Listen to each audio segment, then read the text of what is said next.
Larghi, larghi, figliuolo che niente, arretieve con un l'asilo. Ecco, come vedono signori, oh, lì per cosa lei pigia per non stai, eh? Maestro, parlo con voi, eh? E come dicevo, eccoci qua, per presentare a voi la famosa penna Bura, da tutti imitata, da nessuno eguagliata.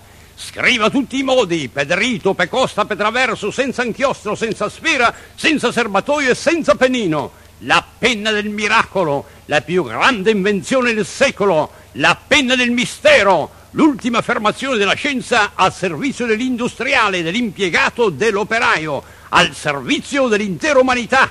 Basta posarla sopra la carta, scriverla a sé, non si sa come e nessuno lo saprà mai. Comprarle è un dovere come Raders ogni mattina con le lamette in acciaio risenente al Nickel Ghisa della Sbalengrossa in Mügestrasse in Vanibrau di Stuckenburgo, marca 6 gemelli a Custipè, che noi vi offriamo in vendita a titolo di propaganda, unitamente al sapone e all'acido muriatico per le pelli delicate, a base di soda caustica e di acidi grassi estratti dalla terra che si trova attorno alle radici delle piante di palma. C'è nessuno tra voi, signori, che sia una persona intelligente e che non abbia capito niente come me?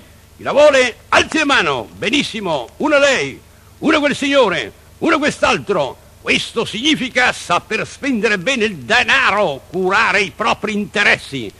Eccovi ora 2 pacchi di maglie di lana, dico lana, non quelli fatti di stracci macinati, ma di vera lana, marca Gatto Rognoso, di una lunghezza fantastica, più si tira, più si allunga. Servono per camicia da notte, pigiama e possono anche servire come lenti per la strapunta, dato che sono di lana.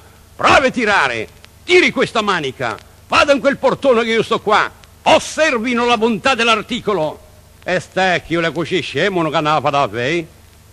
E come tutti gli altri articoli che tratto, se trovo 4 persone che vadano d'accordo anche a comprarne una soltanto che se la mettono un giorno per ciascuno, la venda al prezzo irrisorio di lire 1000 franchi, il misero prezzo di un paio di calze di cotone. E poi se c'è qualcuno che me li dà subito, 2 maglie 3000 lire, morte agli alti prezzi.